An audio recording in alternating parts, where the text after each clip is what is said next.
then the minister has said this. Why is it we're not pushing hard? Because these are legitimate concerns. Their lives, they fear for their lives off of what happened to their colleagues.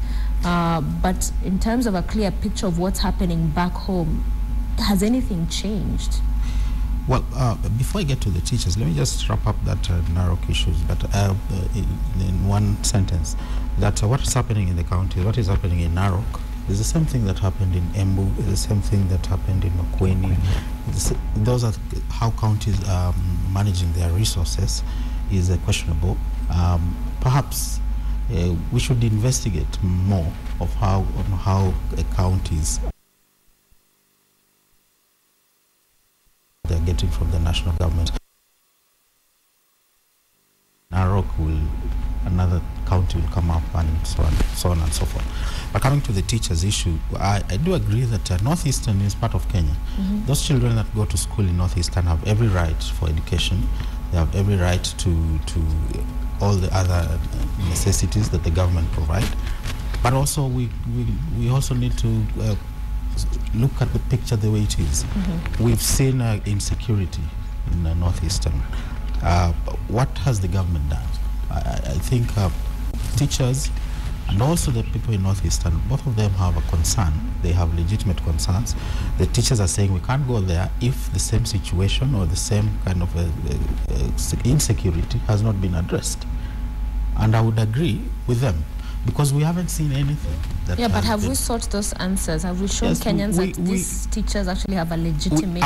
Apart from being escorted, because that's what I saw. I just saw teachers on the first day of school being escorted to schools. But besides that, we've done stories of how the area is, and it's pretty much the same. We haven't seen beefed up security in schools. We've only seen teachers being escorted.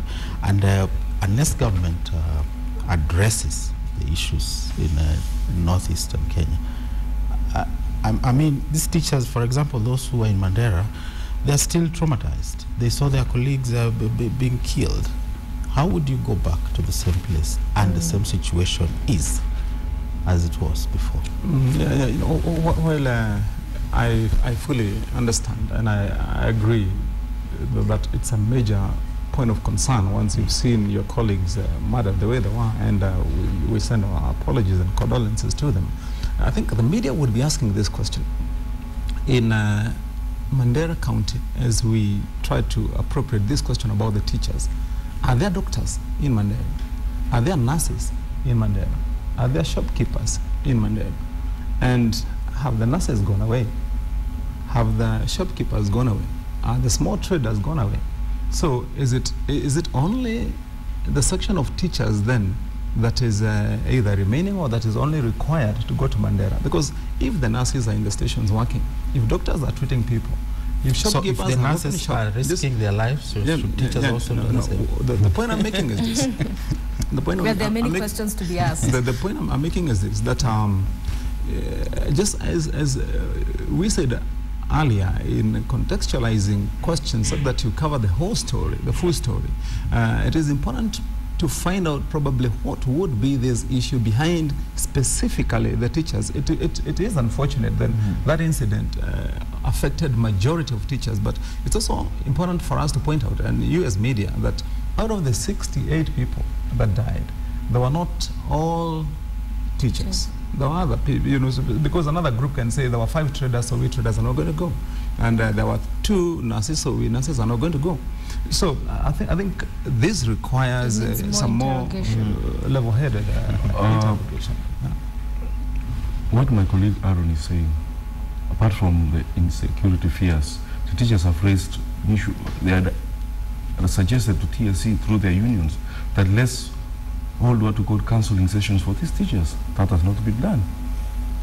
Because if you have witnessed your colleagues being murdered in such a horrible circumstances, obviously you will be traumatized. Those are the issues which need to be addressed. But largely, even we as the media probably, we are also playing into that trap where we are not ready even to go out there and verify what the issues, the allegations that these teachers are making. For instance, if you say that, like Mheshimiwa is saying, nurses are working, doctors are working. But look at where hospitals are, where police stations are. Probably if you see a hospital here, there's a police station next. Those installments might be secured, but schools are all over. So you cannot afford a police station at every primary school, every secondary school.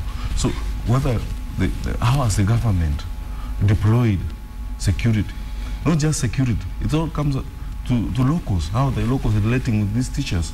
So the local leaders have said, they've committed themselves that we'll protect you, we'll do all we can. The 3 counties have met, the national government has met. But then now, these guys, they should now sit down, both parties, and stop threats, blackmail, and sit down and discuss and agree. If we are going to work, we must work, and this is how we want. Let teachers say what they want, let the government say, and prove that it's committed to secure. Yeah, because you also had Sosyon talking about, you know, teachers being raped, such incidences. Perhaps the media picking up also some of these issues that are being raised, because if in fact that is happening, then that is worrying for then teachers also to be sent back to these areas where they're not willing to go. But then again, on the other hand, education, students need to learn. I have a query, I mean, whether it is teachers refusing to go or teachers being told not to go. Those are 2 different things. Okay. You know, so I think we don't just take, if you will, Sosyon's word for it. You know, kinda, I think, I mean, they should be at the forefront of,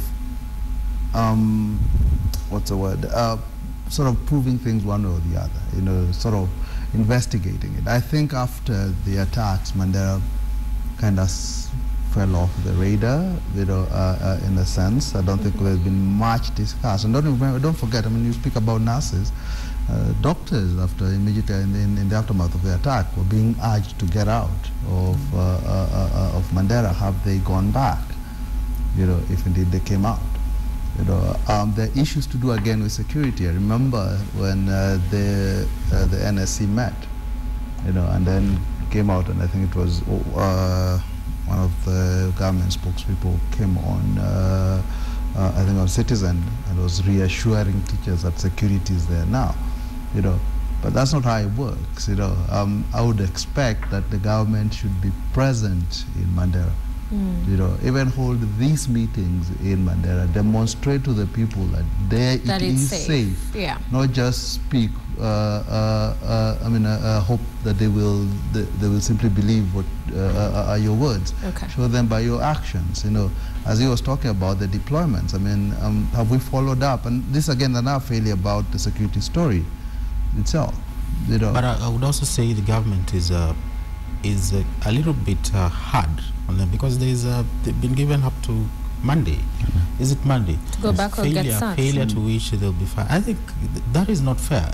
They should be invited to negotiating table. And but what is what he's suggesting, that maybe on one hand it's not them refusing, it's them being told not to go back, because if then the government senses there's another hand into this that is not genuine concerns, and we're not saying it's not, then it could, you know, be telling of why they take that tone. Sophia, yeah, I mean, on the issue of security, I think northeastern counties are suffering from I don't know what I call it, a traditional culture of branding that area as not just a hardship area, as a place where you're supposed to punish someone. If any you ask any police officer, if you were transferred to northeastern, it was supposed to be a punishment. If you are charged for misconduct where you're working in Narok, you're working in Migori, you're working in Kisii, you're told to go and think about your actions. So if the punishment is to go to northeastern, are you going to serve? Are you going to provide security?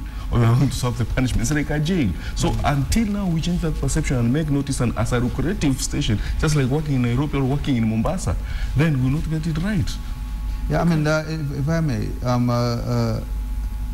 I think the whole security story kind of has been, the ball has been dropped. We haven't looked at why the problems are there in Mandera and what's being done about them. If you look at, and this goes back, I mean, if you read the TGSA report, it speaks a lot about the bad things that went on in what was then the Northeast Province. you know, and the fact that we need to remedy these things, we need to change it. It's not just an issue of solving one, of just one attack. There's a systemic problem there. Okay. You know, Yeah, is that being addressed or not? You know, and my sense is that past the immediate attack, everybody forgets. You know, and we wait till the and next as one you to start respond, Senator, discussing. also touch on this Form 1 selection.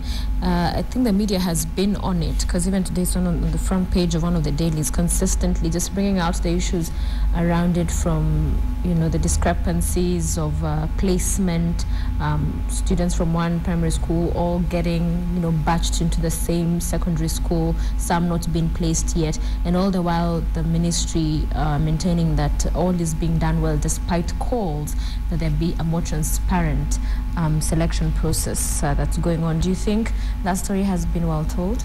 Yeah. To finalize on the issue of security, I wanted to also point out it's important to note, and as you do your investigative journalism, you will note that since the passage of the new security bill, the incidents that we've had all around the country, not only in Mandera, have significantly and noticeably come down. And that tells volumes. As media, it's also important. Based on what? It's also important that you can and should poke your eye into it and see why. If you remember, just before we passed those security laws, we used to have incidents. There's an attack there, there's an attack there, there's a bomb here, but right now, since the passage of those laws, you will notice that a calm and quiet has now prevailed. Reason, I will tell you, is that before the passage of those laws, there was a huge vacuum whereby people thought that they can do things and get away with them, including some of the criminals and their collaborators, and people would go. So you're saying the security laws are deterrent to the terrorists? Well, I'm saying especially for the collaborators who would help them, some of them who would do it from local, from the local, you know, premises and precincts. You will notice that now, because people know that there is a law that can take them to court, convict them, that there is a way now that somebody can be taken individually responsible, then that has come down. But to come then to this question that you have asked about the Form 1 selection, that's a big issue, and I can tell you, like for example, myself as the Senator of Kiambu, I have a lot of inquiries, I have a lot of problems on issues on that. Every day parents are calling me, Senator, what am I going to do? You know, in our county we have Alliance High School, we have Alliance Girls, we have Mangu High School, we have what? My child has got 408 marks, they can't be taken in, admitted.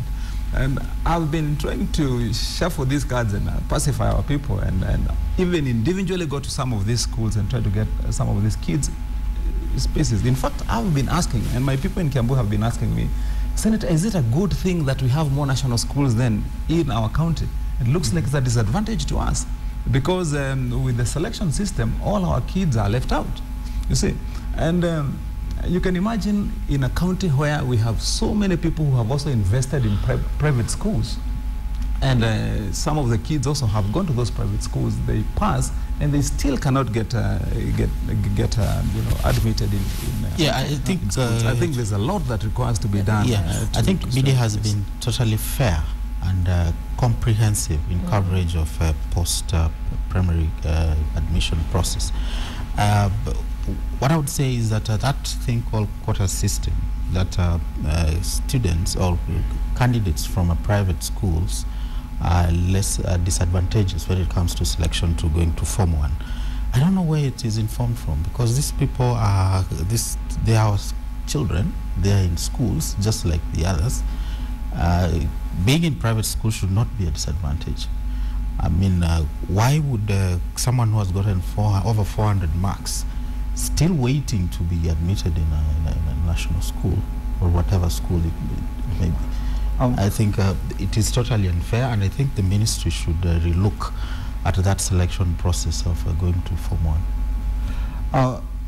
I mean, two things. First, I'd like to respond to what he said on the security bill. It was just passed in December. 8 clauses of it are suspended.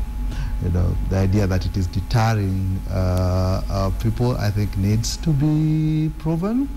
I think when you say figures are down, you need to give us these figures. You know, what's the source of that? Is just an impression you have, or has there been a report done that says these incidents aren't happening? Okay. I think on the Form 1 issue, I'm a bit perturbed that senators are going to schools to try and get people placed. You know, this should not happen. You know, you're there to set the laws, to ensure the fix the system, not to intervene in this small issue. Going that, back to the big man. That to me is a part. Yeah, precisely. It's a part of that whole big man syndrome. Let me finish. I think in doing that, we ignore what your core role is, and I think what we should be having is a national conversation about the state of our education system. I've said that before here. You know, that the whole system is in a shambles. It's a problem. You know, we've got something called FPE that has ruined primary schooling. You know, we've now moved it on to free secondary education, and it's fixing. I mean, it's messing things up. The reason why we've got quarters, you're asking the thinking of that, is because people are failing in public schools, and they want to cover that up. You know, they are not delivering people who can pass, so now they've got to sort of lift fix them, you know, in the system. The system itself is flawed, and it is failing. We've got a situation where in primary schools that are free, people are taking their kids out and taking them where they pay. You know, now this is what the media needs to be highlighting. That's the overriding problem. You know, I've spoken here before again about the Coach report from 1998, again widely ignored, which had specific recommendation for system-wide change. And they were saying this idea of we just change a few things here and there doesn't work. You know, and for us, when we equate education reform with making it free, you know, I think we've really missed the point. Yeah. All right, our time is running out, so I need to really engage all of you on this one question before we leave for the day. The grabbers, Langata, as named by CS Ngilu, why are we not asking more questions? Because you'd imagine when the CS has come out, named these people, the next thing would be seeing what, some prosecution, police coming into play. I heard the acting IG talking about they're still collecting evidence, but by CS, by virtue of saying they are the ones listed, is not evidence enough. Why isn't there a follow-through in this particular story? Because just like many others, it will just be forgotten. As Kenyans claim that media just, you know, quick cycles changes over. Let me be quick to respond on that one, because I've been covering land issues, especially after the promulgation of the new constitution.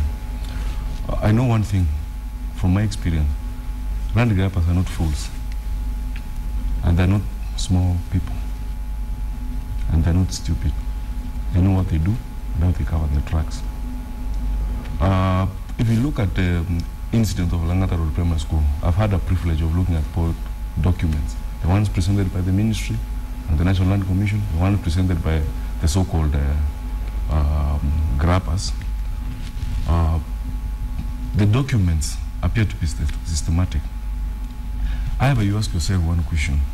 If indeed in its own admission the government says this land belongs to the school, but these people are attempting to grab it, then how comes, because they have named the grabbers, how comes this grabber, the seeing guy, was able to deploy or order the deployment of over 200 police officers from over 6 police stations with 5 German shepherds to go and protect our wall against hapless school kids.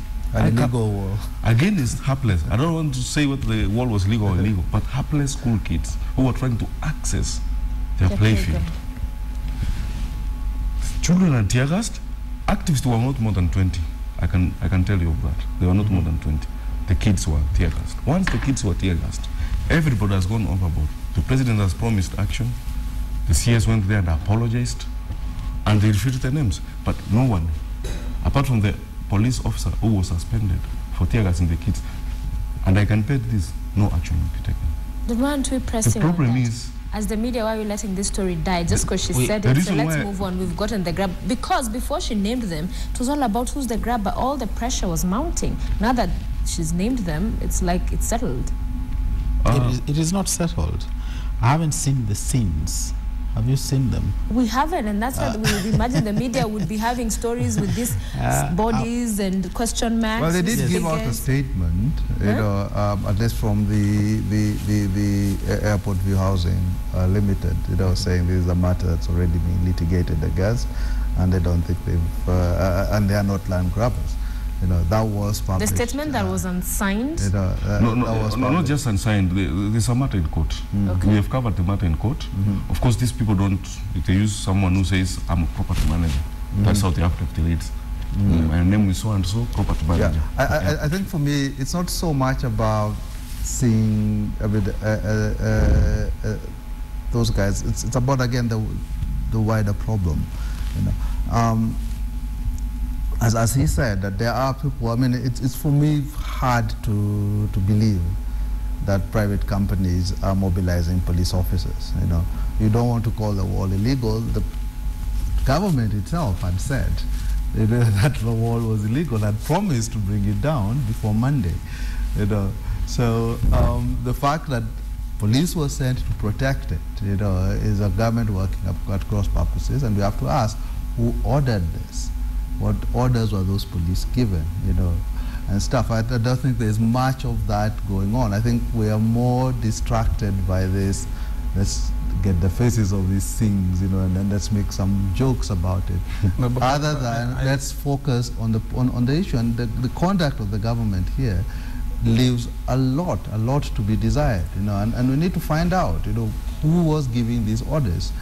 Probably in your few last statements, I would want to disagree if that is the approach the media took to bring out this issue, especially on side of government, because I'll tell you without blinking that I am in government, and the one thing that I know that absolutely has no place this time in this government is land grabbing.